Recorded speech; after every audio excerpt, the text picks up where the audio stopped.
Gloire à Dieu. Shalom, shalom, shalom, shalom, shalom. Soyez bénis dans le nom puissant de notre Seigneur Jésus-Christ. Je vous salue nombreusement, comme on dit.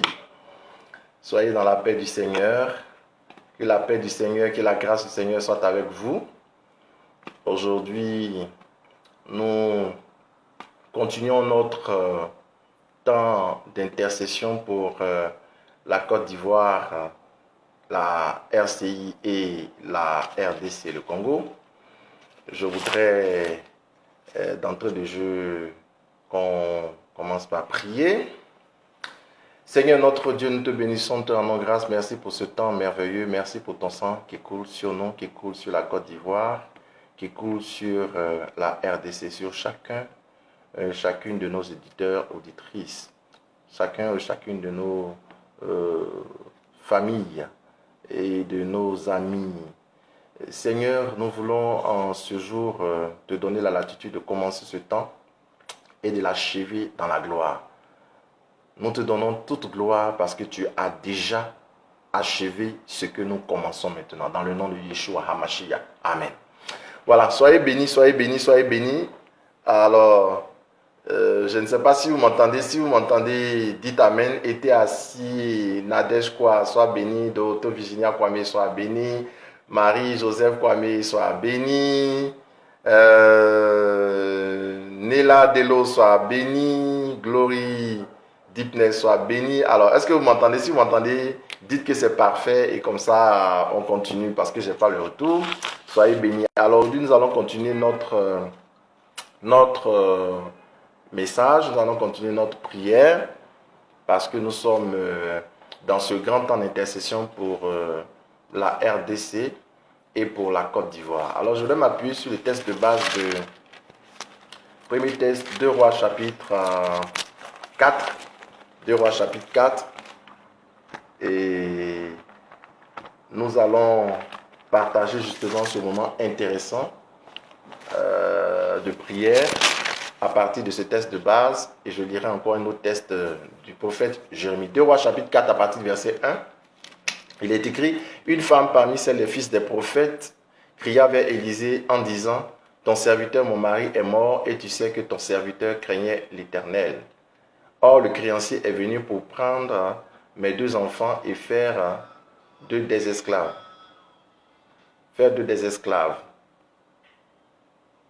Élisée dit: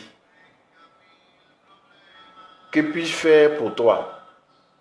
Indique-moi ce que tu as à la maison. Elle répondit: ta servante n'a rien d'autre à la maison qu'un flacon d'huile. Il dit alors: va demander au dehors des récipients. Va demander des récipients chez tous tes voisins. Des récipients vides, n'en demande pas un petit nombre. N'en demande pas un petit nombre. Quand tu seras rentré, tu fermeras la porte sur toi et tes fils. Tu verseras de l'huile dans tous ces récipients et tu mettras de côté ceux qui seront pleins. Alors, elle le quitta. Elle ferma la porte sur elle et sur ses fils. Il lui avançait les récipients et elle versait. Lorsque les récipients furent pleins, elle dit à son fils: avance encore un récipient. Mais il lui répondit: il n'y a plus de récipient. Alors l'huile s'arrêta. Elle le rapporta à l'homme de Dieu et il dit: va vendre l'huile et paie ta dette, et tu vivras, toi et tes fils, de ce qui restera. Amen. Voici la parole du Seigneur. Alors soyez bénis. Bien-aimés, cette parole nous parle d'une femme qui était veuve, qui avait perdu son époux, qui était un serviteur de Dieu, qui craignait Dieu, fils des prophètes. Et alors le créancier est venu chercher les enfants pour en faire des esclaves. Et la solution qu'Élisée lui a proposée, c'était d'aller chercher des vases chez les voisins. 2, de laisser l'huile couler. 3, de vendre et de vivre avec le reste. Alors, aujourd'hui, nous pouvons prendre cette maison comme étant la maison Ivoire. Vous voyez, étant la maison Ivoire ou la maison RDC. Et cette femme comme étant l'église du Congo ou l'église de la Côte d'Ivoire. Mais justement, cette église qui, on l'a dit hier, l'église est comme la femme, est la gloire du Christ, est l'épouse du Christ. Il va se trouver quelque chose, c'est que cette gloire-là, cette épouse-là, peut être attaquée par l'ennemi. Et nous l'avons vu hier, nous l'avons bien vu hier, nous avons vu que le dragon est venu attaquer l'enfant qui sortait de la femme. Et l'enfant, c'est un fruit, on a dit que l'enfant, c'est la gloire. Oui, la gloire. Donc cette gloire peut être attaquée. Cette gloire peut être attaquée. Et on va, pour mieux illustrer ce que je suis en train de dire, nous allons prendre Jérémie, le texte de Jérémie, comme nous avons dans Jérémie 51, Jérémie 51, verset 34. Jérémie 51, verset 34 à 35. Et Jérémie dit ceci. Nebuchadnezzar, roi de Babylone, m'a dévoré, m'a disloqué, a fait de moi un vase vide, tel un dragon. Il m'a englouti, il a rempli sa panse de ce que j'avais de précieux. Il m'a banni que la violence sur moi et sur ma chair retombe sur Babylone.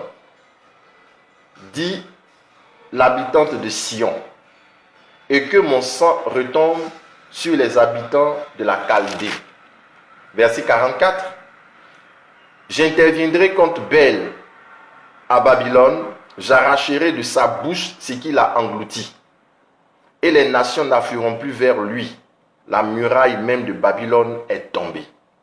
Amen. Voici la parole de Dieu. Bien-aimés dans le Seigneur, ici, on nous parle de Belshazzar, le roi de Babylone. Ce roi de Babylone dont on parle, du moins Nebuchadnezzar, Nebuchadnezzar, le roi de Babylone, qui est venu dévorer justement la femme. La femme dont on parle ici, on parle de l'habitant de Sion, la fille de Sion. On parle ici de l'église, on parle de la fille de Sion, habitant de Sion, Jérusalem. Ici, la nouvelle Jérusalem, c'est l'église. Donc, on nous dit ici que c'est Nebuchadnezzar qui est le roi de Babylone. Vous voyez, Babylone, c'est le monde. J'avais expliqué que Babylone, j'avais expliqué que Sodome, l'Égypte, c'était des figures du monde. Et donc, le prince du monde, ici, il faut voir Nebuchadnezzar comme ici la figure de l'ennemi de Satan. Et on dit, il est venu et il a disloqué. Il est venu, il a dévoré la fille de Sion. Il a pris ce qu'elle avait de précieux en elle. Ce qu'elle avait de précieux en elle. Qu'est-ce que cette fille de Sion avait de précieux en elle? Bien-aimé dans le Seigneur, ce qui intéresse le diable, c'est la gloire. On l'a vu hier. Dans Apocalypse chapitre 12, il est venu dévorer l'enfant. L'enfant, c'est la gloire. La gloire qui devait sortir, qui devait naître. C'est justement cette gloire-là que le diable veut dévorer. Et on dit, il est venu, il a dévoré ce qui avait de précieux en moi. Et j'avais dit hier, ce qui avait de précieux en la femme, c'est l'enfant et c'est la gloire. Et j'ai expliqué que en fait, la gloire, c'est ce qui déclenche le travail. On l'avait vu hier, la gloire déclenche le travail, c'est le fruit. C'est-à-dire, c'est le bébé dans la femme qui a travail. C'est à cause du bébé, à cause de la gloire qui a travail. Écoutez-moi bien, je vais le dire de façon très pratique dans la vie d'une personne. Spirituellement, il y a des personnes à qui on peut retirer la gloire. Parce que la gloire peut se voler. La gloire peut se prendre. Et si cette gloire-là est prise, cette gloire-là est volée, c'est comme si tu es là, mais tu es vide en fait. La gloire qui est en toi, lorsque on la prend, lorsque le diable vole, cette gloire, tu es là mais tu es vide. C'est-à-dire si le bébé n'est pas dans le ventre, que le bébé a été retiré du ventre de la mère, elle ne va jamais être en travail. Elle ne va jamais connaître les douleurs de l'enfantement. Parce que la gloire a été prise. C'est le bébé, lorsqu'il arrive à maturité, qui déclenche la gloire dans le sein de la femme. Si le bébé qui est la gloire n'est pas là, il n'y aura pas de travail. C'est pour ça qu'il y a des personnes, par exemple, qui cherchent du travail des années, mais qui n'arrivent pas à trouver du travail parce que justement, ce qui est en elle, qu'on appelle la gloire, a été volé. Il y a eu un transfert spirituel. C'est de ça qu'on parle ici dans Jérémie chapitre 51. Il est écrit que le diable, ici, qui est représenté par Nebuchadnezzar, qui est le roi de Babylone. Babylone, c'est le monde, le prince de ce monde, le roi de ce monde, c'est Satan. Il est venu, on dit, il a pris, il m'a dévoré. On dit, il a fait de moi un vase vide. Il a fait de moi un vase vide. Ça veut dire, c'était un vase plein. Et il a fait un vase vide, donc il a vidé le contenu. Vous savez, la gloire se présente comme étant l'eau qui remplit un vase, comme la plénitude. Les Hébreux l'appellent la kabod Adonai, c'est-à-dire l'idée de la plénitude de Dieu, de l'Esprit en nous. C'est cette gloire-là qui peut être transformée en renommée. Cette gloire peut être transformée en prestige, en richesse. Cette gloire peut être transformée en dignité, en honneur. Vous voyez? Donc, si cette gloire part, la personne vit, mais il n'y a plus de dignité.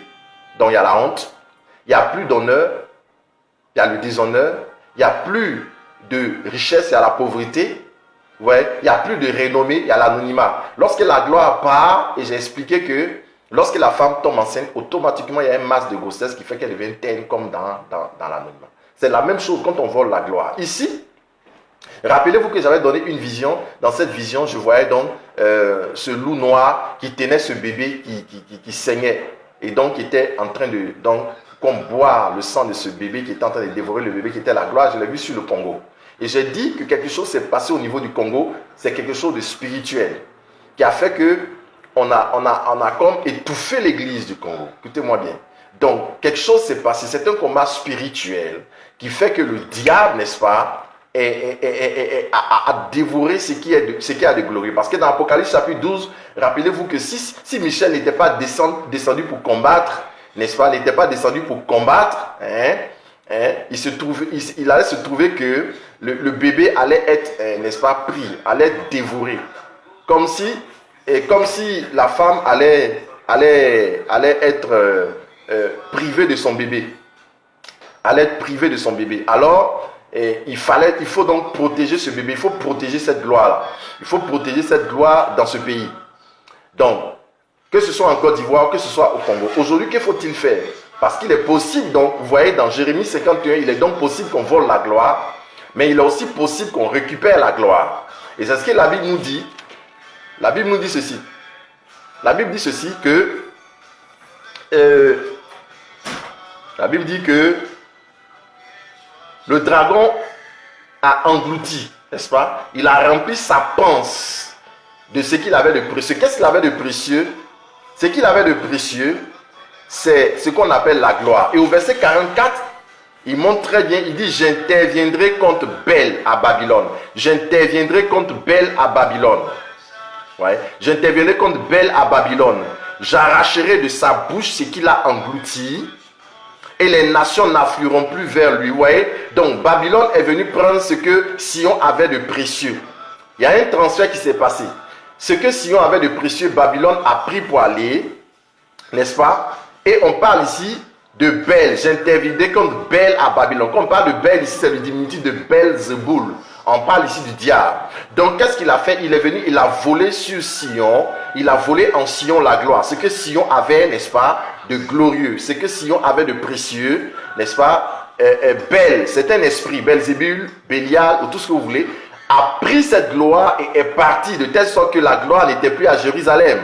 Et j'ai dit, quand il n'y a plus la gloire, il n'y a plus la renommée, il n'y a plus le prestige, il n'y a plus la richesse, il n'y a plus les honneurs, il n'y a plus la dignité, il n'y a plus toutes ces choses qui sont la splendeur part, l'éclat part, la beauté part. Et donc, il se trouve que cette gloire qui a été engloutie à Babylone par le prince de Babylone qu'on appelle Bel, c'est un esprit Bel ou Belzébul. Cet esprit qui a arraché, n'est-ce pas, qui a englouti, on dit dans sa panse, Dieu dit, parce qu'il a fait ça, alors Dieu dit, je vais arracher, j'arracherai de sa bouche ce qu'il a englouti. J'arracherai de sa bouche la gloire qu'il a engloutie. Car rappelons-nous, Apocalypse chapitre 12, on dit le diable est venu pour dévorer. Donc il vient dévorer, il vient prendre la gloire. Il se pourrait que la gloire du Congo ait été prise par cet esprit-là, de telle sorte que le Congo, qui devait briller, qui devait être élevé, ne peut plus être élevé. Ce qui va se passer, c'est quoi? C'est que c'est encore possible de récupérer cette gloire que le diable a engloutie dans sa panse. Alléluia. C'est la bonne nouvelle qui est là. La bonne nouvelle, c'est ça. C'est que cette gloire peut être récupérée. Cette gloire peut être récupérée par l'Église encore, pour que l'Église puisse rayonner, pour que l'Église puisse dominer, puisse entrer dans la richesse, puisse être élevée. Cette gloire peut être encore récupérée, c'est encore possible. Ça, c'est la bonne nouvelle. Alléluia. Vous voyez, comment faisons-nous pour savoir qu'il s'agit ici de la gloire qui a été volée au verset 44? On dit, et les nations n'afflueront plus vers lui. La muraille même de Babylone est tombée. Les nations n'afflueront plus vers Babylone.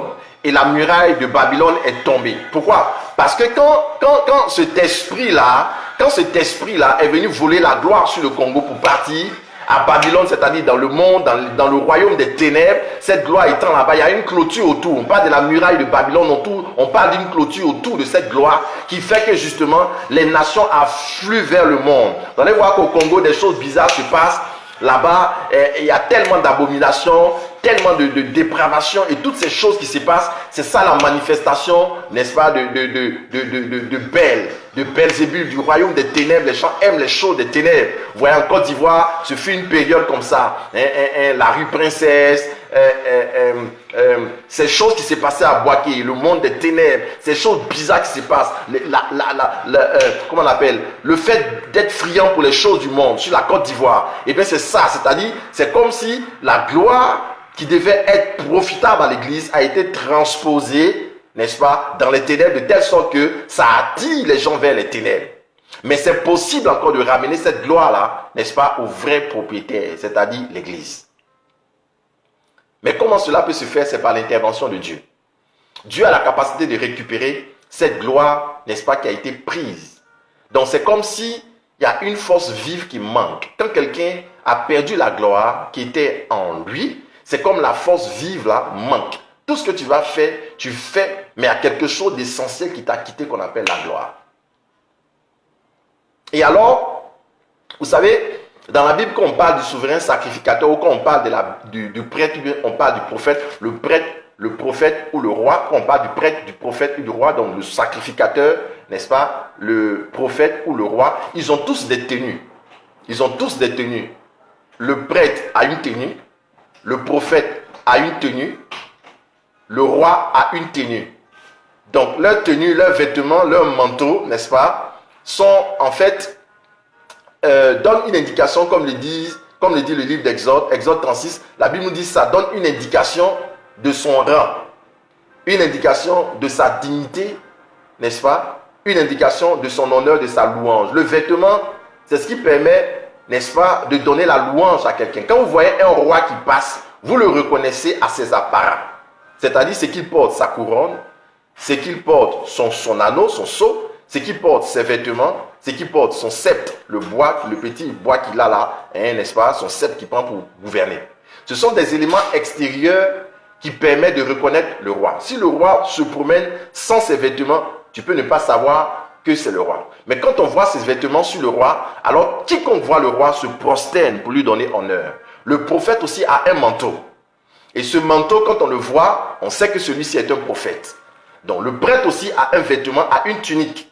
Quand il passe, il y a des attributs, il y a des choses. Le souverain sacrificateur lui-même a une clochette. Quand il passe, tout ça là sont des éléments qui disent, ah attention, le souverain sacrificateur passe. Ce sont des éléments extérieurs, mais qui attirent le regard. Ce sont des éléments qui donnent, n'est-ce pas, une idée de sa position.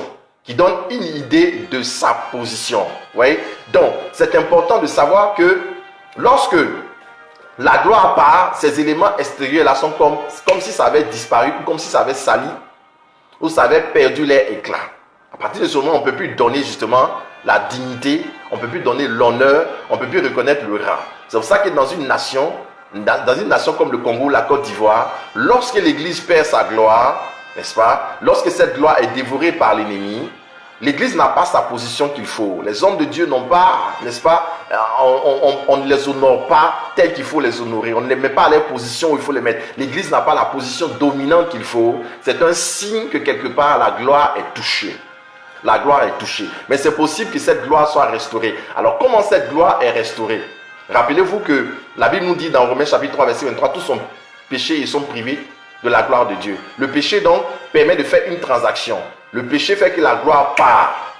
Le péché fait que la gloire part. C'est une privation de la gloire. Donc on peut être dépouillé de la gloire. Et pour récupérer cette gloire, il y a des étapes. Et rappelez-vous aussi que j'avais dit que les enfants sont comme des fruits. C'est la gloire. Et dans le texte de 2 Rois chapitre 4 que nous avons lu, on dit que à cause de la dette, n'est-ce pas, contractée par le père, à cause de la dette contractée par le père, le créancier est venu vers la femme et il est venu réclamer les enfants pour en faire des esclaves. Pourquoi? Parce que vous savez que le péché, c'est en fait une dette. Parce que la loi dit œil pour œil, dent pour dent. Donc lorsque tu enfreins à la loi, c'est-à-dire quand tu causes, quand on dit œil pour œil, donc l'offense, lorsque tu offenses quelqu'un, automatiquement, toi aussi on doit t'offenser, selon la loi. Donc œil pour œil, dent pour dent. Donc tu casses mon œil, tu me dois ton œil. Tu casses ma dent, tu me dois ta dent. Donc le fait de casser, c'est le fait d'offenser. Donc lorsqu'on offense, on se trouve dans une position d'endetté. Ouais. Donc celui qui commet une transgression, qui commet le péché, qui fait des erreurs, des transgressions, se trouve dans une position de quelqu'un qui est endetté. Donc il y a une dette vis-à-vis d'une autre personne. Ouais. Donc le péché, c'est la dette. Et vous savez bien que ici, on dit que cette femme dans ce texte, n'est-ce pas, elle avait hérité donc de son mari qui était donc parti et il y avait une dette. Il y avait une dette. Cette dette peut être beaucoup de choses. Ça peut être le péché, donc qui fait que le créancier vient pour réclamer. Et vous savez que selon la loi, selon Lévitique, n'est-ce pas, dans la loi, on dit dans Lévitique 26, verset 39 à 41, Lévitique 26, verset 39 à 41, on dit que si quelqu'un doit à une personne qu'elle n'arrive pas à payer en somme, alors la personne est autorisée à prendre des enfants pour en faire des esclaves. C'est garder la personne jusqu'au temps du jubilé. Donc, tu ne peux pas me payer, je te prends, toi et tes enfants, et puis tu travailles pour moi jusqu'à ce que le temps du jubilé arrive où je vais te libérer. Donc, ça veut dire quoi? Il y a des dettes qui sont contactées. Et ces dettes qui sont contactées, qui peuvent être le péché ou qui peuvent être autre chose, ces dettes font que les enfants deviennent esclaves. Les enfants de l'église deviennent esclaves. Ça peut être l'esclavage du péché, l'esclavage de beaucoup de choses. Ça peut être le manque de liberté, parce que quelqu'un qui est esclave, il n'est pas libre. Il n'est pas libre d'opérer, etc. Donc, il y a une sorte de prison qui est là. Donc, que faut-il faire? Que faut-il faire pour récupérer ces choses? On récupère ces choses, n'est-ce pas, par l'onction, par l'huile. Et que va-t-il se passer dans cette maison de cette femme-là, on va dire qui représente l'église du Congo, l'église de la Côte d'Ivoire, pour récupérer justement les enfants, pour payer la dette et être libre, pour que les enfants soient libres, n'est-ce pas? On dit, qu'as-tu chez toi? Qu'as-tu chez toi? C'est l'huile. Elle dit, ce n'est que de l'huile. Le problème de la restauration de l'église, c'est la prise de conscience de l'onction. L'huile, c'est l'onction. Dans la maison de Dieu, il y a l'onction. Dieu donne l'onction à ses serviteurs. Dieu donne l'onction à l'église. Mais le problème, c'est que aussi longtemps que l'église ne va pas prendre conscience de l'onction, la restauration devient difficile. Vous savez que dans la parabole de Matthieu chapitre 25, si on lit Matthieu chapitre 25, vous allez voir dans cette parabole-là, on nous parle de la parabole des 10 vierges. 5 étaient folles, les 5 étaient sages. Et alors, les sages avaient pris l'huile à la rencontre de l'époux. Vous savez, quand on parle de la rencontre de l'époux, quand on parle de la rencontre de l'époux, on parle du retour de Jésus. Parce que l'époux, c'est Jésus. Il reviendra. Il a été déjà là. Dans les noces de Cana, on avait dit, Tel fut le premier miracle de Jésus où il manifesta sa gloire. Donc j'ai dit que le miracle de la croix, le fait que l'Église, n'est-ce pas, sort du côté percé de Jésus, c'était le premier miracle qui était la manifestation de la gloire de Jésus. Le second miracle, je l'ai dit, c'est à la fin des temps, lorsqu'il reviendra. Donc on parle du second miracle, de la seconde gloire. Donc ici, les 10 vierges qui partaient, elles partaient à la rencontre de l'époux, c'est-à-dire aller rencontrer la gloire, aller rencontrer la seconde gloire. Et donc sur le Congo, il y a une première gloire. Sur la Côte d'Ivoire, il y a une première gloire. Maintenant, il y a une seconde gloire qui arrive qu'il faut aller rencontrer. Ils ont perdu cette gloire. Comment récupérer cette gloire pour qu'elle soit une seconde gloire? Pour entrer en possession de cette gloire, il faut l'huile. Parce qu'on se rend compte que lorsque l'époux est venu, on dit que c'était au milieu de la nuit. En pleine nuit, ils ont crié, voici l'époux. Mais alors celle qui avait de l'huile, je lis la parabole, Matthieu chapitre 25, à partir du verset 6. Matthieu 25, à partir du verset 26, il est écrit, au milieu de la nuit, il eut un cri. Voici l'époux. Sortez à sa rencontre. Donc, voici l'époux, sortez à sa rencontre. Et on dit, alors, toutes ces vierges se levèrent. Ouais. On dit, toutes ces vierges se levèrent, n'est-ce pas? Toutes ces vierges se levèrent et on dit elles se préparaient. Alors toutes ces vierges se levaient et se préparaient et préparaient du moins leur lampe. Elles préparaient leur lampe. Les folles disent aux sages, donnez-nous de votre huile car notre lampe s'éteint. Nos lampes s'éteignent. Les sages répondirent, non, non, non, non. Il n'y en aurait pas assez pour nous et pour vous. Allez plutôt chez ceux qui en vendent et alors achetez-en pour vous. Pendant qu'elles allaient en acheter, l'époux arriva, n'est-ce pas? Celle qui était prête entrait avec lui au festin des noces à la porte et la porte se ferma. Et la porte se ferma. Voilà. Donc, qu'est-ce qui se passe? Il se trouve que les 5 folles n'avaient pas d'huile. Donc, quand l'époux est venu pour prendre les 5 qui étaient sages, pour entrer justement et fermer la porte derrière lui pour entrer dans les noces de l'agneau, j'ai dit les noces de l'agneau c'est la seconde gloire, entrer dans la seconde gloire, celles qui n'avaient pas l'huile ne sont pas entrées dans cette gloire-là. Elles sont venues frapper après à la porte, mais la porte était déjà fermée. Qu'est-ce que ça veut dire? En clair, tu ne peux pas entrer dans la seconde gloire qui va venir sur la Côte d'Ivoire et sur le Congo si toi-même tu ne vas pas payer le prix de ton onction. Je répète, tu ne pourras pas entrer. Tu ne pourras pas entrer dans cette seconde gloire si 1. Tu n'as pas dû. 2. Si tu n'as pas payé le prix pour ton huile. Parce que l'huile devient la condition. Parce qu'on a dit, allez chercher de l'huile. Donc, il faut de l'huile pour entrer dans la seconde gloire. L'huile, c'est l'onction. Il faut l'onction pour entrer dans la seconde gloire. Mais pour entrer dans cette seconde gloire, il ne faut pas prendre l'onction de quelqu'un d'autre. Écoutez-moi bien. On n'entre pas dans la seconde gloire, n'est-ce pas, en prenant l'onction de quelqu'un d'autre. Non, on ne prend pas l'onction de quelqu'un d'autre pour entrer dans la seconde gloire. Est-ce que vous me comprenez? Ce n'est pas parce que tu es ami à un bishop, tu es ami à un prêtre, tu es ami à un évêque, tu es ami à un homme de Dieu, que la gloire va venir, il va entrer dedans, toi tu vas entrer. Non, ce n'est pas ce que ça veut dire. La gloire, on y entre soi-même en ayant son huile. Est-ce que vous comprenez ce que je suis en train de dire? Toi, on dit aller acheter. Donc si on dit aller acheter de l'huile avec ceux qui en vendent. Si on dit acheter, ça veut dire qu'il y a une transaction, ça veut dire qu'il y a un prix que tu dois payer. Bien aimé, c'est ce qui peut expliquer que quand la gloire vient sur un pays, sur une nation, il y a des gens qui y entrent et il y a des gens qui n'y entrent pas. Bien aimé, écoutez-moi très bien. Dieu va restaurer son église. Dieu va donner à son église du Congo et la Côte d'Ivoire d'entrer dans une gloire. On va parler du réveil. On va parler du réveil certainement après-demain. Mais pour que tu entres dans cette gloire, c'est un mouvement que tu ne peux pas, n'est-ce pas, que tu ne peux pas subir si tu n'as pas l'huile. Tu ne pourras pas entrer dans cette seconde gloire, Congo, église du Congo. Tu ne pourras pas entrer dans cette seconde gloire, église de Côte d'Ivoire, et membre des églises chrétiennes de Côte d'Ivoire, chrétiens du Congo, si vous ne payez pas le prix de l'onction. Si vous ne payez pas le prix de l'onction, vous ne pouvez pas entrer dans cette gloire. Il faut payer le prix de l'onction. C'est l'onction qui va te permettre d'entrer dans cette gloire. Car il a dit ceci, vous ne pouvez pas aller à la rencontre de l'époux. Vous ne pouvez pas entrer dans la maison, dans la chambre des noces.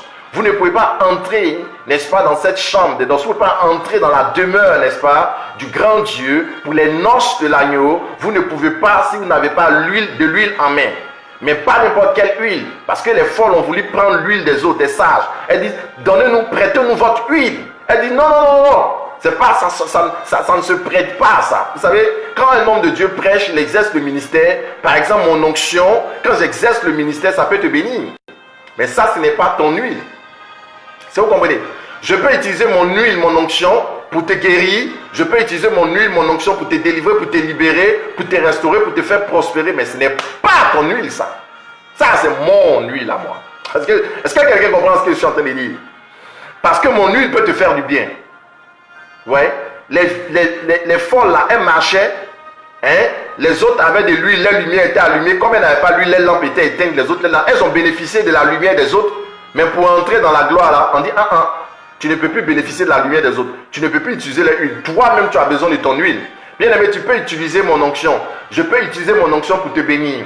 Je peux utiliser mon onction pour te faire prospérer. Je peux utiliser mon onction pour te faire percer. Je peux utiliser mon onction pour que tu te maries. Tout ça. Mais ce qui va te permettre d'entrer dans la seconde gloire pour que toi tu sois radieux, pour que tu brilles, c'est toi, ton huile.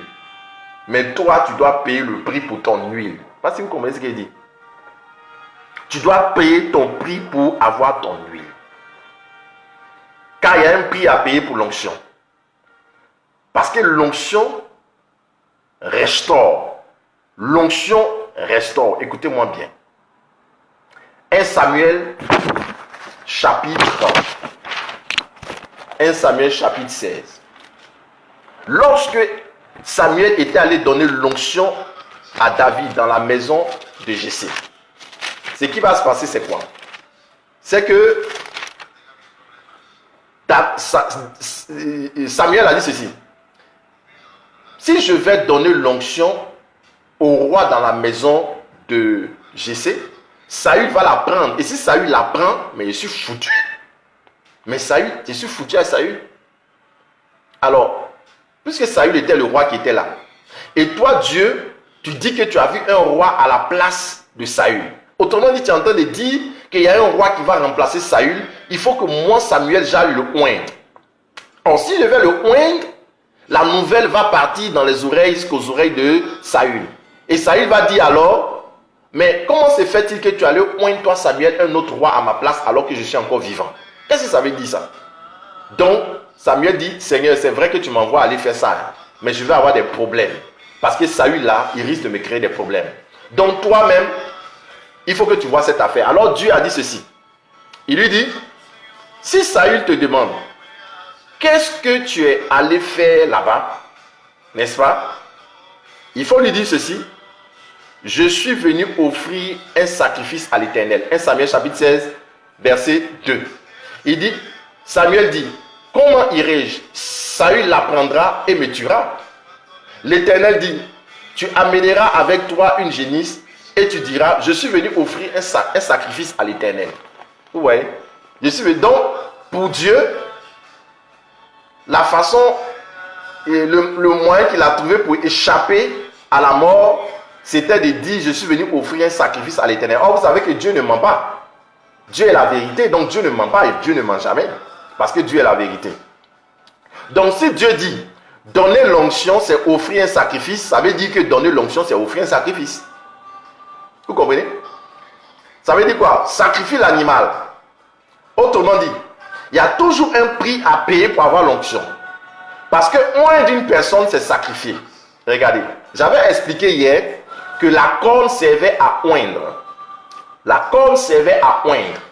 Mais pour qu'on mette de l'huile dans la corne pour oindre quelqu'un, pour mettre sur la tête de quelqu'un, pour oindre la personne comme un roi, il fallait qu'on tue en fait un animal. C'est quand on tue l'animal qu'on enlève la corne de la tête de l'animal, la corne étant vide, et puis on met l'huile. Or, Dieu dit ceci, donner l'onction, c'est sacrifier l'animal. Donc, qu'est-ce que Dieu veut dire? Dieu veut dire, oindre David, c'est le sacrifier. Donc, en fait, David lui-même, il est le sacrifice ici. Écoutez-moi bien. Celui qui doit recevoir l'onction, c'est lui qui doit être sacrifié lui-même. Je répète, celui qui doit recevoir l'onction du Saint-Esprit, c'est lui-même qui doit être sacrifié. Car pour que l'onction vienne, il faut qu'on sacrifie un animal. Mais ici, pour que toi-même tu reçoives l'onction, c'est toi en fait qui a besoin d'être sacrifié. L'animal qui est sacrifié, c'est quoi? C'est ta chair. La corne qui est présentée, c'est ton cœur. Écoutez-moi bien. La corne, c'est ton cœur. Ton cœur, c'est toi. Ton cœur te représente. Alors, Dieu dit dans sa parole, dans le psaume 51, verset 9, le sacrifice qui me plaît, c'est un cœur brisé. Le sacrifice que Dieu recherche ici, c'est un cœur brisé. Lorsque ton cœur est brisé, c'est comme si tu as été sacrifié. Alors, le cœur brisé se présente comme une corne vide. Je répète, le cœur brisé, c'est ça qui est la corne vide. Donc, le sacrifice, c'est ta chair que tu as crucifiée. Lorsque tu as crucifié la chair, ton cœur est brisé. La chair, c'est quoi? C'est les passions, les choses qu'on aime. Alors, c'est comme si ton cœur était attaché à un trésor. Lorsque ton cœur se sépare du trésor, il y a comme une rupture, quelque chose qui est brisé, comme ton cœur est brisé.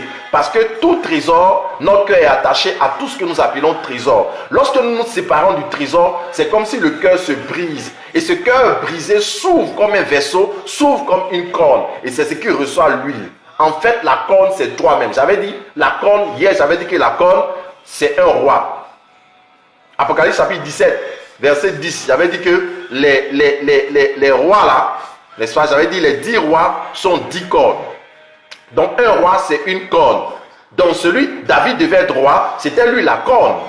Donc, tu as besoin d'être brisé pour que l'huile, n'est-ce pas, entre en toi, mais ton cœur doit être brisé. Et qu'est-ce que Dieu fait pour que ton cœur soit brisé? Les choses que tu aimes, il te sépare de ça. Parce que c'est par l'onction, c'est par l'huile que tu vas entrer dans cette seconde gloire. Congo, Côte d'Ivoire. Parce que l'huile permet, en fait, de briser le joug. L'onction brise le joug. Vous voyez? Parce que cette femme avait ses enfants qui étaient esclaves. L'église, n'est-ce pas, a ses fils qui sont esclaves. Maintenant, comment payer la dette? C'est par l'huile. On dit, il faut l'huile. Élisée a demandé, qu'as-tu? C'est l'huile dans ta maison. Le problème, c'est que les gens ont commencé à mépriser à un certain moment l'onction dans la maison. C'est pour ça qu'il y a beaucoup d'esclavage dans l'église. Vous savez, il y aura beaucoup d'esclavage dans l'église tant qu'on ne donne pas la place à l'onction. La place à l'onction qu'il faut. L'onction pour guérir les malades, l'onction pour faire prospérer, l'onction pour prêcher, l'onction pour enseigner, etc., etc. Tant qu'on méprise l'onction, les gens seront toujours esclaves. Pourquoi? Parce que c'est l'onction qui éclate le joug. C'est l'onction qui brise le joug de l'esclavage. Tant que l'onction n'est pas manifestée dans l'église, il y aura toujours des esclaves. My God. Parce que vous comprenez ce que je veux dire? C'est l'onction qui brise le joug. Si l'onction n'est pas dans l'église, si l'onction n'est pas cultivée, l'onction n'est pas développée, les fils de l'église seront des esclaves. Les démons se manifesteront. Ils oppresseront les gens tant que l'onction n'est pas manifestée. D'où la nécessité de laisser les serviteurs de Dieu opérer selon leur onction. L'onction, c'est l'huile. Vous savez, l'huile n'a pas de forme. Écoutez-moi. L'huile n'a pas de forme. Mais l'huile épouse la forme du récipient dans lequel on le met. My God. Écoutez-moi bien. L'huile n'a pas de forme. Mais l'huile épouse la forme de la corne. Listen. L'huile n'a pas de forme. Mais l'huile épouse la forme de la corne. Donc, s'il y a des cornes de formes différentes, l'huile prendra ces formes-là. Oh, je ne sais pas si vous comprenez. Le problème, c'est que dans l'église, les gens ont voulu donner une forme à l'huile. Les gens veulent donner une forme à l'huile. Pour dire quoi? L'onction que les gens reçoivent pour opérer dans une dimension pour libérer les fils de l'église, on veut que cette huile-là opère selon l'intelligence et selon les lois que les hommes se sont mises. Non. Quelqu'un peut avoir l'onction pour faire prospérer les gens. Un autre peut avoir la même onction, la manifester autrement. Ce sont les différentes formes que l'huile prend. C'est la même huile, c'est la même onction, c'est la même onction du Saint-Esprit. Mais la même onction du Saint-Esprit opère en fonction du récipient, en fonction du vase, en fonction de la corne dans laquelle l'huile vient. C'est pour cela qu'il y a des débats qui sont des débats très faux, souvent. Des gens disent, non, attention, on va voir si son onction est correcte. Comment il opère l'onction?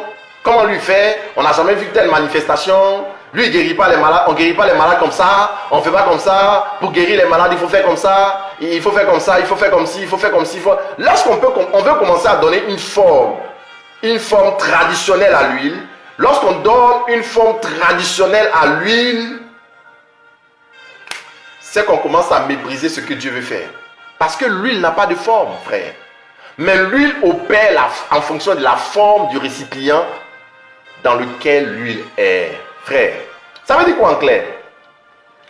Que moi, l'onction que Dieu m'a donnée n'est pas l'onction que Dieu t'a donnée.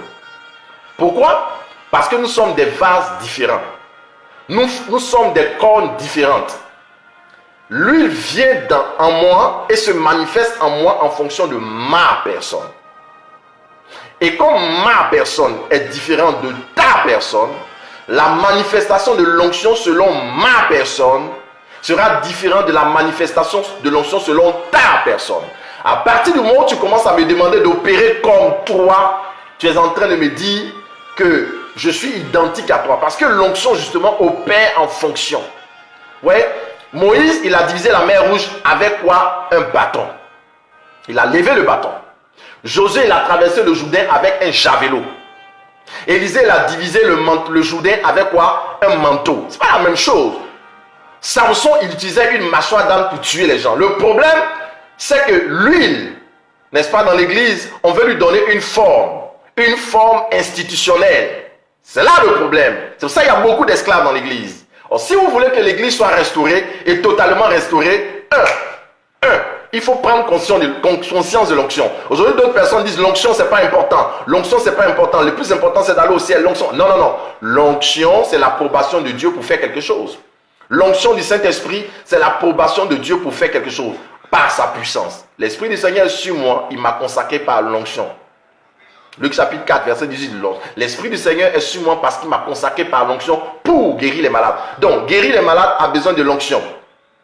Mais l'onction que moi je vais utiliser pour guérir les malades, la façon de l'utiliser dépend de la façon dont Dieu m'a conditionné, de ma corde. L'onction qu'une autre personne va utiliser pour guérir les malades dépend de la corde. Mais si je vais demander aux gens de faire comme moi, ou si eux veulent me demander de faire comme moi, il y a un problème. Parce que l'huile coule en fonction de la corde et prend la forme de la corde. Bien aimé dans le Seigneur. Le gros problème de l'église, c'est que l'église ne prend pas conscience de l'onction. Et quand l'église a pris conscience de l'onction, alors on veut maintenant conditionner l'onction de façon institutionnelle pour dire voilà comment on exerce dans l'onction, voilà comment on doit prophétiser, voilà comment on doit faire ci. Non, l'onction c'est pas ça. L'onction c'est une huile, on lui donne la forme en fonction de celui qui est là. Oui? Donc il y a des débats souvent, des débats qui font que l'église ne peut pas être restaurée et beaucoup d'enfants souffrent. Parce que jusqu'à ce que Jésus vienne, personne ne savait qu'on pouvait prendre la boue, cracher dedans, mettre dans les yeux d'un aveugle et le guérir. Personne, où on avait vu ça? Personne. Il y a des façons de manifester l'onction qui ne sont pas encore arrivées. Et souvent, il y a des débats, les débats d'église, qui sont des débats qui font que justement, il y a beaucoup d'esclaves qui attendent d'être libérés, mais qui ne sont pas libérés. On n'entre pas dans la gloire à cause de ces choses. C'est l'huile qui peut libérer les esclaves. C'est l'onction qui peut libérer les esclaves. C'est l'onction qui peut briser le joug. C'est l'onction qui peut donc donner de récupérer la liberté. Perdue, confisquée par le diable. Vous voyez? Mais qu'est-ce qu'Élisée dit? Prends conscience de l'huile. Elle dit, je n'ai que de l'huile dans la maison. Il y avait de l'huile, mais l'huile était là, ça dormait. L'huile qui n'est pas chauffée dort. L'huile est dans la maison, mais ça dort. Parce qu'il n'y a pas le feu. Donc l'huile est là, ça refroidit. Pas qu'il n'y a pas l'huile, mais à l'huile, mais ça refroidit. Les gens ne prennent pas conscience. Il faut que l'huile, on prenne conscience de l'huile, de l'onction. Première chose. Deuxième chose, il faut le feu pour le réchauffer. Troisième chose, on dit, va chez des voisins et emprunte des vases. Là où c'est important. J'ai dit, si la femme là, elle ne parlait pas avec les voisins, elle ne pouvait pas aller, n'est-ce pas, emprunter des vases. Là, quand je parle de l'unité. Le problème, l'huile n'arrive pas à se multiplier dans la maison de Dieu. L'huile n'arrive pas à se multiplier parce qu'on n'arrive pas à aller frapper à la porte du voisin pour demander des vases. C'est quand tu vas emprunter des vases, les hommes sont des vases. Lorsque tu vas emprunter des vases, tu vas emprunter des vases chez les voisins, que ton huile va continuer de couler. Aussi longtemps que tu vas arrêter d'emprunter des vases, ton huile cesse de couler. Parce que lorsque les enfants envoyaient des vases, elles mettaient l'huile coulait. Mais quand ils ont arrêté les vases, elle dit, il n'y a plus de vases. On dit l'huile cessa de couler. Frère, c'est l'unité qui fait couler l'huile. Regardez, Psaume 133. Que dit la Bible dans le Psaume 133? Qu'il est doux, qu'il est bon, qu'il est agréable pour des frères de demeurer ensemble. Et on dit c'est comme l'huile la meilleure qui descend sur la tête d'Aaron et sur sa barbe et mouille le bord de son vêtement. Oui, on dit qu'il est bon, qu'il est doux pour des frères de demeurer ensemble. C'est comme l'huile. C'est comme l'huile qui descend sur l'hermon. L'huile qui descend sur la tête d'Aaron. Il dit que c'est l'unité qui fait couler l'huile. C'est pour ça la Pentecôte, quand ils étaient unis là, l'huile a coulé. Le problème de l'église, ouais, la restauration de la gloire ne se fait pas parce que les gens n'ont pas compris l'unité. Si la femme ne parle pas à les voisins d'à côté, comment elle va aller emprunter des vases? Les hommes sont des vases. Des serviteurs ne collaborent pas. Parce que moi je suis catholique, l'autre est évangélique, il est pasteur, on ne peut pas saluer, on ne peut pas collaborer. Mais les mêmes personnes, vous allez les voir, hein, quand ils sont dans la vie, ils se parlent, ils se saluent. Mais quand il s'agit des choses de Dieu, elle ne peut plus se saluer. J'ai demandé à une de mes filles dans ton travail là, est-ce que tous ceux qui... Tu es quelle église? Elle dit, je suis catholique. J'ai dit, bon, dans ton travail là, est-ce que tous ceux qui sont là-bas sont catholiques? Elle dit, non, il y a l'évangélisme, tout ça. Dit, mais est-ce que vous collaborez? Elle dit, on se salue, on est bien, on collabore. En tout cas, chez nous, ça va bien. J'ai dit, alors, ouais. Mais quand il va s'agir de l'église, quand il va s'agir de la prière, il ne peut plus collaborer. Mais ils peuvent collaborer pour avoir du pain, collaborer pour avoir l'argent, collaborer pour le travail, mais ils ne peuvent pas collaborer pour le travail de Dieu. Pourquoi? Pourquoi? Et c'est ça qui fait qu'il y a un problème. C'est ça qui fait qu'il y a beaucoup d'esclaves. Parce que cette huile-là, elle coule. Elle coule quand il y a l'unité, quand on emprunte des vases. On dit, c'est comme le fer aiguise le fer, ainsi la personnalité d'un aiguise la personnalité de l'autre. Si on ne se frotte pas, comment on va s'aiguiser pour devenir plus pointu? Ta révélation n'est pas plus pointue parce que tu ne côtoies pas les autres. Ton ministère n'est pas pointu parce que tu ne côtoies pas les autres. Ton huile, là, ça est dans ta propre maison. Tu n'empruntes pas des vases dont l'huile là ne coule pas. Ça est chez toi. Ça est là, mais ça ne coule pas. C'est une huile, mais qui stagne. Tu penses que tu avances, tu n'avances pas. Oh! Si tu es protestant, tu es catholique, tu es méthodiste, et tu es évangélique, tu es méthodiste, tu es protestant, tu es anglican, tu es orthodoxe. Si tu veux l'organisation et puis tu veux la pérennité de l'église, va apprendre chez l'église catholique. Tu vas voir comment ils sont organisés, ils sont ordonnés. Nous là, on a organisé, on a ordonné. Va là-bas, tu vas apprendre comment on organise. Depuis le pape, les cardinaux, les évêques, les prêtres et tous ceux qui sont dans l'église. Vous ne voyez pas comment c'est organisé? La messe qu'on dit à Abidjan, c'est ce qu'on dit à New York, on dit à Washington, le même texte, on dit comment ils sont unis et puis ils font ça là. Leur organisation. C'est ça que tu dois emprunter. C'est ça. Emprunter les vases, c'est ça. Tu dois aller les regarder pour voir, mais comment Dieu leur a fait grâce de l'organisation. La sagesse dans l'organisation, l'ordre. Prends ça pour aller dans ton église. C'est une bonne chose. Église catholique. Quand tu regardes les évangéliques là, tu vois comment ils sont bouillonnants du feu de l'esprit. Ils opèrent dans la dimension du miraculeux. Toutes ces choses-là. Les plus grands revivalistes qu'on connaît dans le monde entier, ce sont les protestants. Les gagneurs d'âmes, ce sont les protestants. Ceux qui prêchent l'évangile à une dimension catholique. Regarde ça et puis copie ça. C'est bon. Approche-toi d'eux. Parce que le renouveau charismatique est rentré dans l'église catholique à cause de ça. C'est des pentecôtistes qui sont venus, on les a accueillis. Et puis ils ont commencé à prier à les frères. Puis le feu est tombé. Et puis il y a eu le mouvement du renouveau qui a entraîné beaucoup de réveil, d'éveil. Je parle d'éveil dans l'église catholique. Si tu n'empruntes pas les vases, comment ça va venir? Si tu restes chez toi, dans mon église il y a tout, dans ton église il n'y a pas tout. Dieu a fait en sorte que Adam là, quand il s'est réveillé là, il a dit, oh cette fois-ci voici l'os de mes os, la chair de ma chair. Parce qu'il avait perdu une côte. Dieu a fait en sorte que tu ne peux pas être complet. Adam s'est réveillé, il pense qu'il était complet, il n'est pas complet. C'est la côte, on a enlevé la qui a fait celle qui est là. Frère, quand il a retrouvé la femme, il a retrouvé sa côte qu'il avait perdue. Dieu t'amène vers quelqu'un pour que tu trouves ce que tu as perdu, ce qui te manque. Dieu, pour nous amener justement à la charité, au partage, à la communion, à l'échange, il fait en sorte que quelqu'un n'ait pas tout. Il te donne une partie et puis il met l'autre chez l'autre. Et tu ne vas pas chez l'autre, comment tu vas avoir? Élie a faim. Il est au torrent de Kérit. Les corbeaux ne viennent plus lui donner du pain. Ne lui donnent plus de la viande. Les corbeaux ne viennent plus. Et l'eau du torrent est finie. C'est sec. Élie a soif. Il a faim. Dieu lui dit maintenant, insensé, si tu veux rester ici, tu vas mourir de faim. Tu vas mourir de soif. Va chez la veuve de Sarepta. J'ai ordonné à la veuve de te donner du pain. Pourquoi Dieu est trop sage.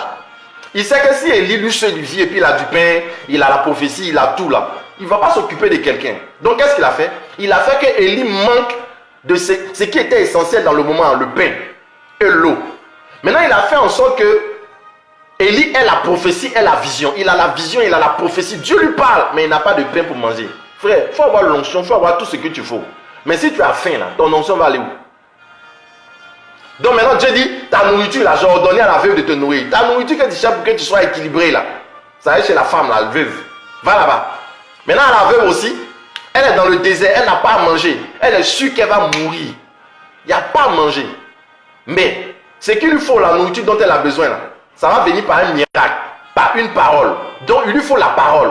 Si seulement elle a une parole, l'homme ne vivra pas seulement de pain, mais toute parole. Donc il fallait seulement une parole pour que le pain se multiplie. Or cette parole-là, Dieu a fait en sorte qu'elle n'est pas ça, elle a mis ça dans la bouche d'Élie. Donc quand il a permis de se rencontrer, Élie a prophétisé.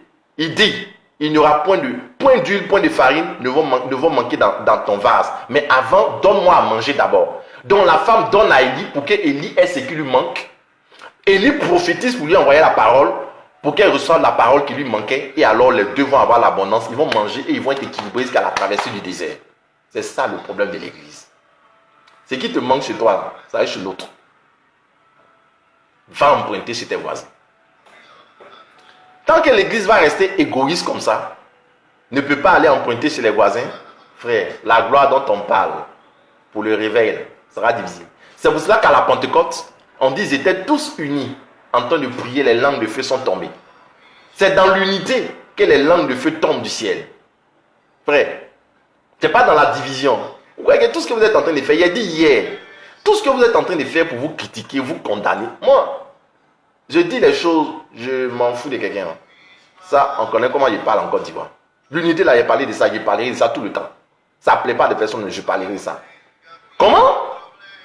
Attendez, mais vous voulez le réveil? Le réveil, allez voir en Colombie. Quand il y a eu le réveil en Colombie, qu'est-ce qui s'est passé? C'est les chrétiens qui se sont mis de tout beau, ils se sont mis à prier ensemble. Et puis ils ont commencé à attraper tous les dealers des cartels, de la drogue, tout ça. C'est l'unité, les gens priaient et celui qui a initié ça, il a été tué. Tellement il y a des persécutions, mais les chrétiens étaient unis, priaient dans des stades, des croisades. Il y a eu le réveil en Colombie. Vous croyez que le réveil, vous mentez, mais vous racontez des bêtises. Les gens disent, il y aura le réveil en Côte d'Ivoire. Il dit, écoutez-moi, mais moi je dis, s'il n'y a pas unité, moi je dis, s'il n'y a pas unité du corps du Christ, les gens ne comprennent pas ça, un réveil ne peut pas venir. Il va y avoir agitation. Tu as fait ton église, tu vas partir, on va t'oublier. Tout ce que vous êtes en train de raconter là, au Congo là, faites vos grandes églises, faites vos grands temples, faites tout ce que vous voulez faire. Mais regardez-vous, saluez-vous, dépassez-vous, ne collaborez pas, restez là, ne soyez pas unis. Le réveil ne viendra pas. Le diable sera toujours levé là. Divisez-vous seulement. Vous comprenez? Va emprunter des vases pour que l'huile coule dans ta maison. Naaman, c'est un général, il a la lèpre, mais il ne peut pas soigner sa lèpre. Mais c'est Élisée qui peut trouver son problème, qui peut régler son problème. Vous voyez ça? Les gens se divisent pour rien et des combats inutiles. Donc, ça, il a dit la dernière fois, vos divisions, c'est des bêtises. Moi, il dit ça, c'est des bêtises. C'est des bêtises. Le Saint-Esprit, là, il est un. Il n'y a pas un Saint-Esprit vert, un Saint-Esprit bleu, un Saint-Esprit rouge. L'onction, ça vient. C'est le vase seulement qui fait que ça se manifeste. C'est le vase qui donne la forme. Quand tu mets de l'eau, si tu as un vase qui est rectangle, qui est comme un parallélépipède, tu mets l'eau dedans, l'autre sera comme un cubique. Tu viens dans un vase qui est rond, l'eau sera comme un globe. L'onction. Le diable, on dit, c'est lui qui divise. C'est lui qui n'assemble pas, il divise pour régner. Vous voulez que l'huile coule? Il faut l'unité. Il faut commencer il faut des messagers de l'unité pour qu'on soit restauré dans la gloire. Élisée dit, va emprunter des vases chez les voisins. Quand tu vas venir là, l'huile va couler. Quand l'huile va couler, tu vas briser le joug de l'esclavage des enfants. La gloire sera manifeste. Tu vas voir la gloire. C'est l'onction qui fait voir la gloire. C'est l'onction. Car quand Christ est revenu, les femmes là, croyaient que c'est comme ça, elles vont aller rencontrer l'époux et puis elles vont rentrer comme ça dans la seconde gloire. On dit non, tu ne rentres pas dans la seconde gloire comme ça. Hein. Allez chez ceux qui vendent l'huile là. Payez le prix. Payez le prix. Et comment l'onction vient? L'onction vient comment? Hébreux chapitre 1. Hébreux chapitre 1.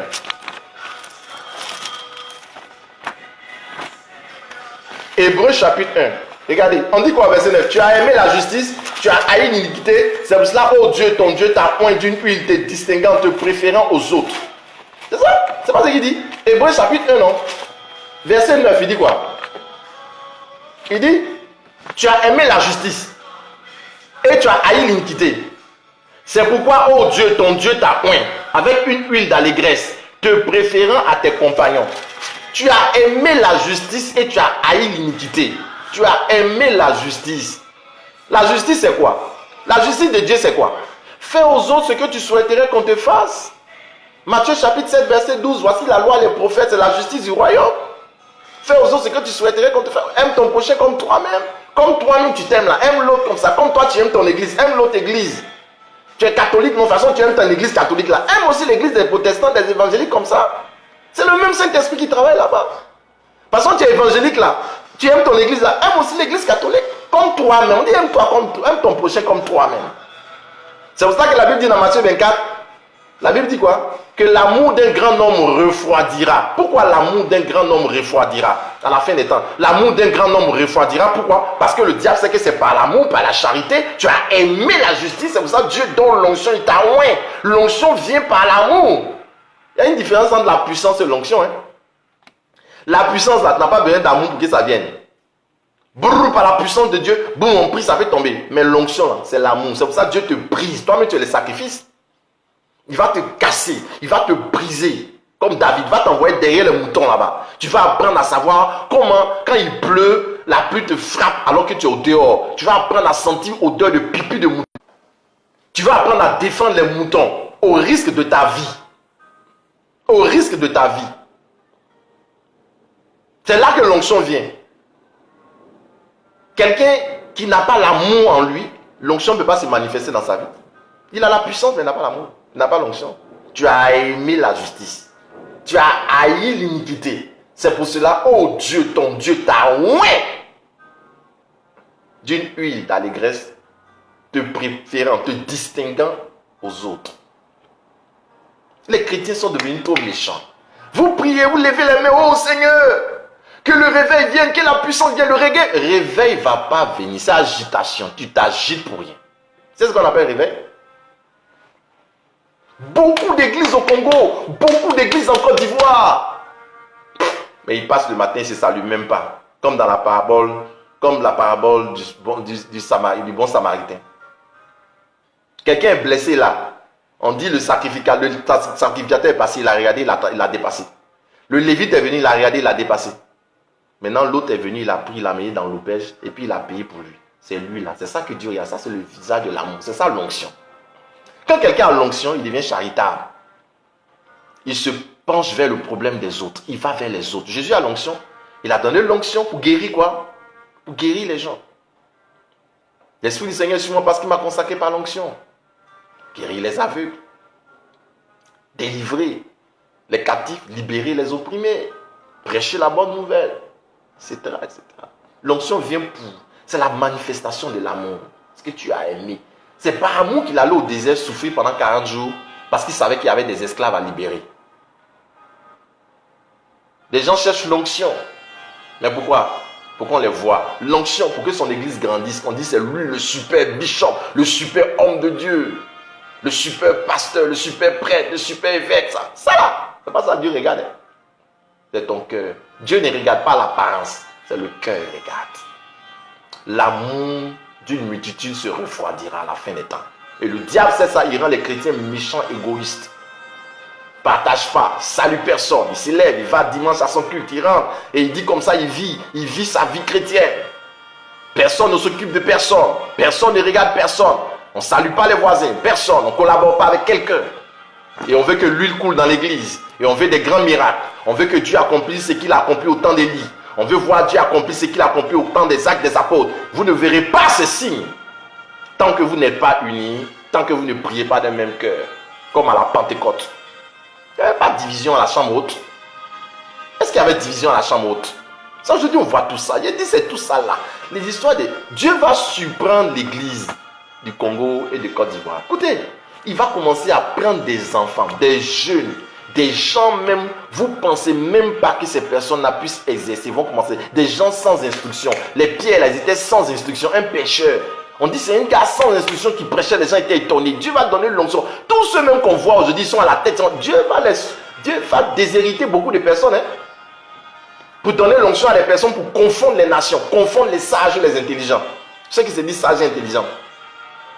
C'est le cœur que Dieu regarde. Dieu change la mentalité de quelqu'un qui m'écoute. Si tu es disposé, Dieu est en train de changer ta mentalité. Vous comprenez? Vous n'êtes pas unis et puis vous voulez que, bon, maintenant quand il y a des problèmes, le diable est levé, il est en train de détruire maintenant, en cas prier. En prier comment? On n'est pas unis. En prier comment? Ce n'est pas ton église qui va être écoutée par Dieu. On dit mon peuple. On n'a pas dit mes peuples. Mes peuples. Mon église n'a pas dit mes églises. C'est des bêtises de division. Et ils croient qu'ils ont tellement raison. C'est chez mon bishop. Mon bishop prêche la l'onction. Mon pasteur prêche. Le prêtre, c'est l'église catholique, c'est le pape. Dieu se fout de tout ça là. C'est nous, on a donné notre titre. Dieu là, il se fout de tout ça. Soyons simples. Regardons l'autre avec le regard de Christ. Allons vers les autres, collaborons. Tu vois des gens prier, ils intercèdent. Frère, vous êtes chrétien, vous priez Jésus. Ah, on peut prier. Tu t'arrêtes, tu pries à eux. Est-ce que tu as besoin de savoir quelle église non? Même si qui t'a dit que l'enfer là, ça contamine? Même si il doit aller en enfer, pareil, tu as prié, tu as en enfer, ça contamine pas. Si ça contaminait, le salut contaminait. Quand tu rentres dans le business, tous ceux qui sont là deviennent chrétiens. L'enfer ne contamine pas, le salut ne contamine pas. Quand les gens ont peur de prier à les autres, d'aller vers les autres, collaborer avec les autres, le diable est en train de prendre les gens sur le point de l'unité, diviser les communautés chrétiennes, tourner les gens vers eux-mêmes. À cause de problèmes d'église, on dit toi, ne va pas là-bas, ne va pas prier ici, tu allais prier là-bas, non, il y a le diable là-bas. Quel diable? Ne va pas prier là-bas, ne collabore pas les gens, il y a le diable là-bas. Oh, ceux-là, ils font comme ça, eux, ils font comme ça, ils font comme ça. Mais quoi tout ça? Les balles sont en train de tirer sur les gens là. Est-ce que balle là, ça cherche celui qui est évangélique ou bien catholique? Nous devons nous mettre ensemble pour prier. C'est ça qui va faire couler l'huile. Frère. Nous recherchons les choses qui sont d'en haut, mais les choses évidentes, nous ne recherchons pas. Église du Congo, tu dois rechercher l'unité. Si quelqu'un entend ma voix, il ne sait pas qui tu es, quelle position tu occupes dans l'église du Congo, que ce soit vraiment ton combat. Église de Côte d'Ivoire, il ne sait pas, tu m'écoutes, peut-être tu es prêtre, tu es évêque, tu es cardinal, peut-être c'est le pape qui m'écoute. Peut-être, il ne sait pas, c'est un modérateur d'une communauté, c'est qui, écoute mon message, c'est l'unité. Soyez artisans d'unité. C'est le message de la fin des temps. Jésus qui viendra chercher son église, pas ses églises. Viendra chercher son église. Nous sommes des vases. On doit être des vases entre les mains du Seigneur. Mais unis. Nous avons le même Christ, le même Seigneur, le même Sauveur. Ouais. Les gens disent, oh, pourquoi les catholiques font baptême par aspersion? Et les autres font baptême par immersion. C'est que le baptême n'est pas vrai. Mais si tu veux faire le vrai baptême, va en Israël. C'est dans le Jourdain que Jésus a été baptisé par Jean-Baptiste. Normalement, le vrai baptême, c'est dans le Jourdain en Israël. Pourquoi tu ne vas pas là-bas? Va là-bas pour te faire baptiser. Pourquoi Jésus même l'a dit aux filles de Zébédée là? Il a dit ceci. Quand ils ont dit, ah, vraiment, on veut que la maman de Zébédée aille, elle, mes fils, elle n'a qu'à s'asseoir à ta droite, l'autre à ta gauche. Jésus a dit, ah bon, vous demandez quelque chose de difficile, hein? Est-ce que vous pouvez boire la coupe de douleur que je vais boire? Est-ce que vous pouvez être baptisé du baptême dont je vais être baptisé? De quel baptême parlait-il? Il a été déjà baptisé par Jean-Baptiste. Il parlait du baptême de la croix. Parce que le baptême, c'est être englouti, être immergé. À la croix, Jésus a été baptisé. Il parle du baptême de la croix. Il a été englouti dans la mort. Immergé par les ténèbres de la 6e à la 9e heure. C'est ça le baptême, j'en parlerai un jour. Mais, est-ce que vous avez vu qu'à la croix, on a plongé Jésus dans l'eau? Il y avait l'eau du Jourdain là-bas. On l'a mis dans le Jourdain. On l'a immergé dans le Jourdain. Mais il a été baptisé à la croix. Donc de quoi on parle? Il y a des choses qu'on ne comprend pas et on fait des discussions inutiles. Allez demander aux catholiques pourquoi ils baptisent par aspersion. Ils vont vous expliquer. On dirait ça, vous divisez et puis faire des palabres inutiles pendant des siècles et des siècles. Qu'est-ce que c'est ces bêtises? Un mari est catholique, sa femme est évangélique, elle ne peut pas prier. Pourquoi? Pourquoi on ne peut pas prier? À cause de quoi? C'est Dieu seul qui est juge, il va juger, chacun fait pour lui pour aller. Il va me dire, toi tu étais dans le faux, va là-bas. Toi tu étais dans le faux, va là-bas. Toi tu es dans les vies. C'est la même fois. Pourquoi on est pressé? Moi je ne comprends pas. C'est dans l'unité que l'huile va déborder. Sinon le diable, il va engloutir la gloire. La gloire, là, ça est dans son ventre encore. C'est l'onction. Mais l'onction vient quand il y a l'unité. Ça déborde, ça coule. C'est ça qui va briser le jour pour libérer l'église. Pour que l'église puisse marcher pour aller vers la Pentecôte. Nous verrons ça demain. Mon cœur me fait mal. C'est bon, il prêche bon, c'est bon, il prêche plus, c'est bon, mon cœur me fait mal, c'est bon. Arrêtez ça. On fait tout ce qui est accessoire, mais l'essentiel, on ne fait pas. Maintenant, ils vont faire quoi au Congo? Ils vont faire quoi en Côte d'Ivoire? Réunissons-nous pour prier. Les évangéliques vont aller chez eux. Réunissons-nous. Les églises catholiques vont dire, faisons la messe pour nous, les catholiques. Ils disent, regardez tout ça là, c'est quoi tout ça? Quand est-ce que tu vas comprendre, église, que l'unité est l'option pour un nouveau réveil? Quand est-ce que tu vas comprendre? Quand est-ce que tu vas comprendre? Frère, nous devons vraiment prier. Alors nous allons prier. Nous allons prier pour l'église du Congo. Demandez à ce dragon qui a englouti la gloire là, de retirer la gloire du ventre, de son ventre. On va commander, c'est nous. Nous allons ordonner à cette bête de libérer ce bébé.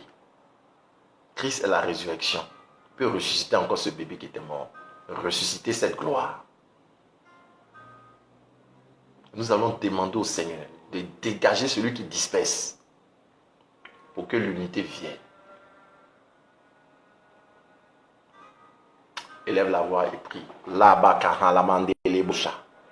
Au nom de Jésus-Christ de Nazareth, nous prions, Seigneur, que toute gloire qui a été engloutie, Seigneur, par Nebuchadnezzar, par le roi de Babylone, par le prince de Tyr, par le menteur, par l'accusateur, par le voleur, par le dragon le dragon rouge feu, est libéré au nom de Jésus.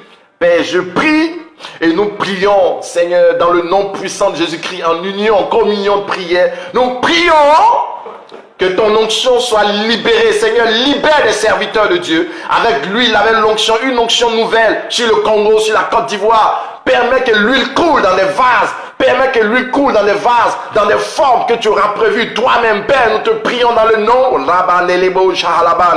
Père, nous prions qu'il y ait une effusion d'amour dans le cœur des chrétiens, des serviteurs de Dieu dans l'église du Congo et de la Côte d'Ivoire. Pour une restauration de la gloire. Nous avons besoin de cette huile. Nous avons besoin de l'esprit de l'unité. Père, touche les leaders. Touche les personnes avec un cœur d'unité. Touche-les, Seigneur, avec un esprit d'amour pour aller prêcher le message de l'unité, pour annoncer le message de l'unité afin que le réveil soit une réalité dans le temps. Père, nous prions au nom de Jésus-Christ que celui qui disperse soit repoussé au nom de Jésus. Père, nous prions que l'esprit de Paul et de Pierre, de Jean, l'esprit d'annoncer le royaume soit notre partage. Père, que les divisions, Seigneur, cessent. Nous prions au nom de Jésus. Jésus, aie pitié de l'église. L'église divisée, aie pitié, Jésus.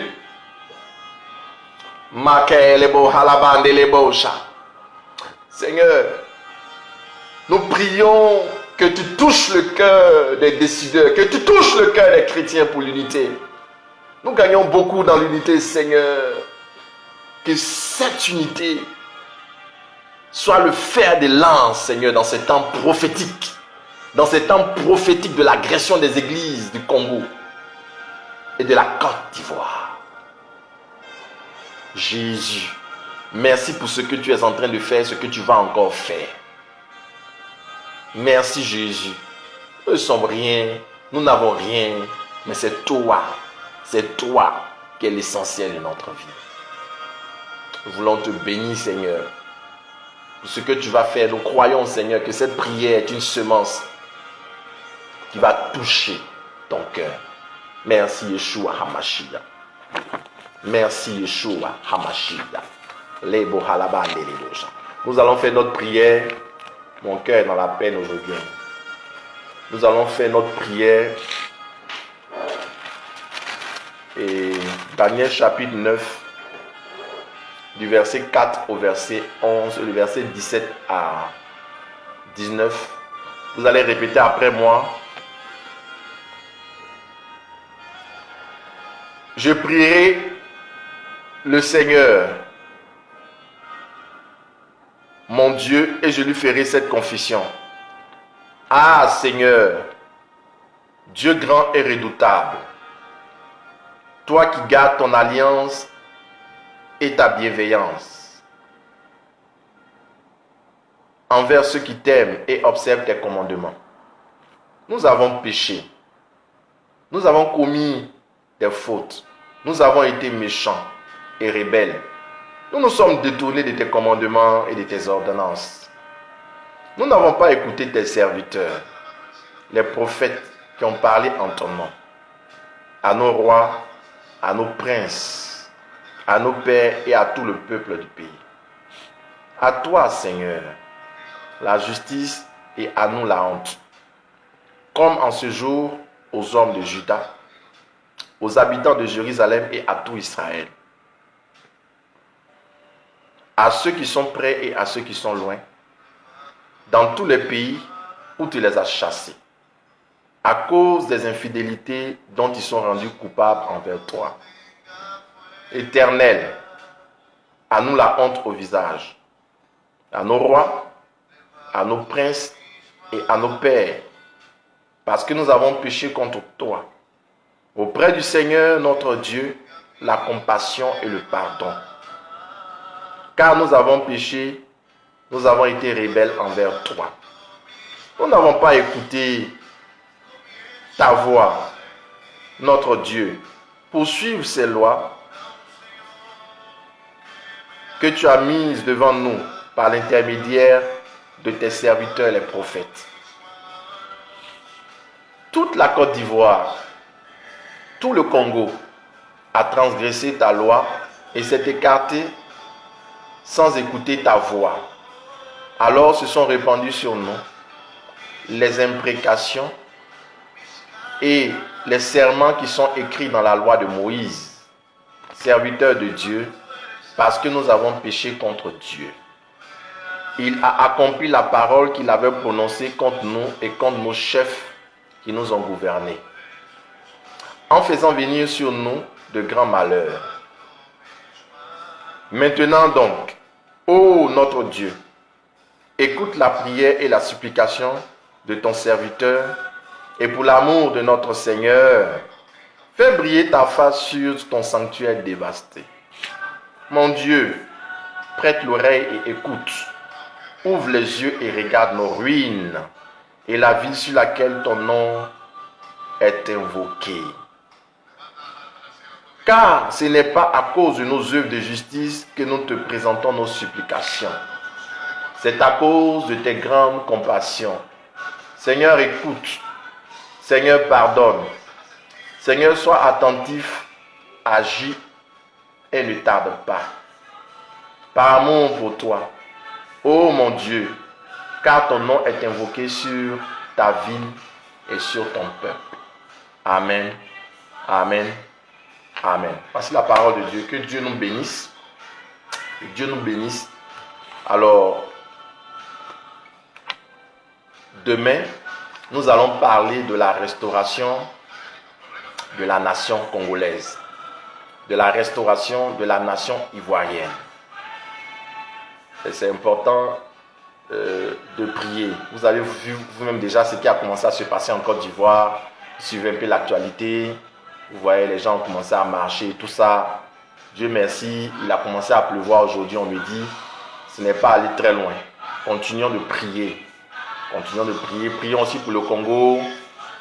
Je pense qu'au Congo aussi, ils sont allés faire un sommet. Et le sommet de Luanda, ils ont pris des conclusions. Et certainement que dans la suite, on ne sait pas. Donc prions. Les temps sont mauvais. Prions que Dieu vraiment ait pitié de nous, ait pitié de nos deux nations, le Congo et la Côte d'Ivoire. Que Dieu exerce en toute souveraineté ce qu'il a exercé. Je crois que nous sommes vraiment dans un temps favorable. Toi qui as décidé de prier, tu n'as pas mal fait, tu as bien fait. Continuons demain, restons vraiment en prière. Il nous reste encore quelques jours pour finir. Demain et après-demain, on aura fini ce temps. Mais ça ne s'arrêtera pas là. Ça sera un début de quelque chose. C'est maintenant qu'on commence le temps d'intercession. Pour la Côte d'Ivoire, les élections sont encore en 2020. On aura tout le temps des pensées selon que le Seigneur va nous interpeller, mais rester dans cet élan de prière. Prions aussi pour le Congo. Prions pour la Côte d'Ivoire, prions, je ne sais ce que je veux dire, prions, restons dans la prière. Que vraiment Dieu vous bénisse. Je veux saluer Athé Assez Nadège Kwa, Marie-Joseph Kwame, tu es béni, tu es béni. Néla Delo, ma fille, tu es béni, tu es béni. Oh, innocent toi, tu es béni, tu es béni, tu es béni, tu es béni, tu es béni, tu es béni. Tu es béni, tu es béni, tu es béni. Reine Ekpalé, Deepness, tu es béni, tu es béni. Et Marius et Sou, tu es béni. Wow. Wow. Chez moi, Deepness, mon fils, tu es béni. Laetitia Deepness, tu es béni. Désiré Deepness, tu es béni. Soyez béni. Soyez béni. Wow. Wow. Malabaha la bande les bocha. Leke hele bande les bocha. Leki mande les bocha. Il y a une personne qui est là qui a. Je vois, tu as connu une séparation dans ces temps-ci, pas trop longtemps, avec un homme, et tu as des enfants de cette relation, tu as très mal, tu es très peiné, et tu te poses la question de savoir qu'est-ce que tu vas faire, alors que tu es convaincu que ce homme est reparti avec une autre femme. Et tu hésites, ton cœur est en peine, ton cœur est en peine. Voilà ce que je vais te demander. Je vais te demander de prendre juste 3 jours de jeûne. 3 jours de jeûne et tu méditeras Genèse 24. Tu m'entends? 3 jours de jeûne. 3 jours de jeûne aux fruits et à l'eau et tu méditeras Genèse 24. Genèse 24. Après ces 3 jours de jeûne, tu vas voir des signes qui vont te dire, qui vont te parler de façon très claire. Dans la semaine qui va suivre, Dieu te parlera. Tu parleras par des signes. N'aie pas peur, ne crains pas. Je vois une destinée de gloire pour toi. Tu y arriveras certainement. La manifestation de Dieu va se faire. Laetitia doit, je bénis Dieu pour toi parce que le Seigneur est certainement en train de faire quelque chose de merveilleux dans ta vie. Waouh, waouh, waouh. Je vois quelque chose d'extraordinaire dans ta vie. Dieu est en train de se manifester à toi et guérir ton cœur. Dieu va guérir ton cœur et il va te donner de manifester la puissance de Dieu, l'amour de Dieu. Tu vas vivre quelque chose d'extraordinaire. Écoute-moi. 2018, c'est ton année. Je vois 2018, c'est ton année. Et je vois Dieu se manifester dans la puissance de Dieu pour toi. Je vois Dieu se manifester janvier, février, mars, avril, mai, entre juin et juillet, ça représente pour toi. Laetitia Doa. Le mois de juin et juillet, je vois juin et juillet, le mois de juin à juillet. Qu'est-ce qui s'est passé? Ça représente quoi pour toi? Waouh. Wow, Laetitia Doa, que se passe-t-il? Je vois juin et juillet, c'est 2 mois, là, de juin à juillet. Je vois quelque chose qui s'est passé pour toi. Le Seigneur me dit que c'est capital pour toi. Le mois de juin, juillet. Laetitia, fais un commentaire. Juin, juillet. C'est le mois de juin, juillet. C'est capital pour toi. Le Seigneur me dit c'est capital pour toi. Waouh. Je vois un ange. un ange qui est là, qui a un pied sur le mois de juin et le mois de juillet. Waouh! Quelque chose va se produire là. Quelque chose va se produire. C'est 2 mois. Waouh, c'est une renaissance spirituelle, non? Quelque chose, tu dis renaissance spirituelle. Quelque chose s'est passé pour toi, juin, juillet. Une renaissance spirituelle. Juin, juillet passé, quelque chose s'est passé. Waouh. Qu'est-ce qui s'est passé? Je vois un ange qui a un pied sur le mois de juin, le mois de juillet. Et Dieu dit ceci. Quelque chose s'est passé là. Il y a eu un changement, une rupture. Quelque chose s'est passé. Waouh. Waouh. Elle dit, j'ai pas une bonne connexion, ça bug. Oh, ça bug. Bon, si tu peux me répondre inbox, réponds-moi inbox. Il y a quelque chose que Dieu me montre. Je te dirai quelque chose. Je te parlerai si tu veux après inbox. Je vois un ange qui a un pied sur le mois de juin, un pied sur le mois de juillet. Quelque chose s'est passé. Quelque chose s'est passé au mois de juin, juillet passé. Quelque chose s'est passé. Dieu dit, souviens-toi. Souviens-toi de cet événement et je reprogramme. Que Dieu vous bénisse, que la grâce, mon cœur en peine. Comprenez-moi aujourd'hui, je sens le poids. Ouais, la division est tellement un fardeau pour moi. Que Dieu nous fasse grâce, qu'il nous aide, qu'il aide l'Église, qu'il aide l'Église, qu'il aide l'Église, qu'il aide l'Église, qu'il aide l'Église. Voilà. Tu as demandé pour moi, Laetitia Adoua, tu as demandé à Dieu de faire de toi une femme et de donner un nouveau cœur. Voilà. Mois de juin, juillet, c'est quelque chose s'est passé. Je vois Dieu t'a écouté. Je vois l'ange qui a un pied. Voilà. Et à partir de août, tu as commencé à jeûner. Voilà. Tu as commencé à jeûner pour ça. Voilà. Donc, juin, juillet, l'ange est venu. Il a pris ta préoccupation. Ok. Voilà. Et à partir d'août, tu as commencé à jeûner. Quelque chose, tu as reçu quelque chose de la part de Dieu là. Ça va se manifester. Je prie pour toi. Seigneur, engage ta main sur sa vie. Touche! Au nom de Jésus. Tu dois rendre un témoignage. Ne t'en fais pas. Je vois un papier. De prise en charge pour tes enfants. Tu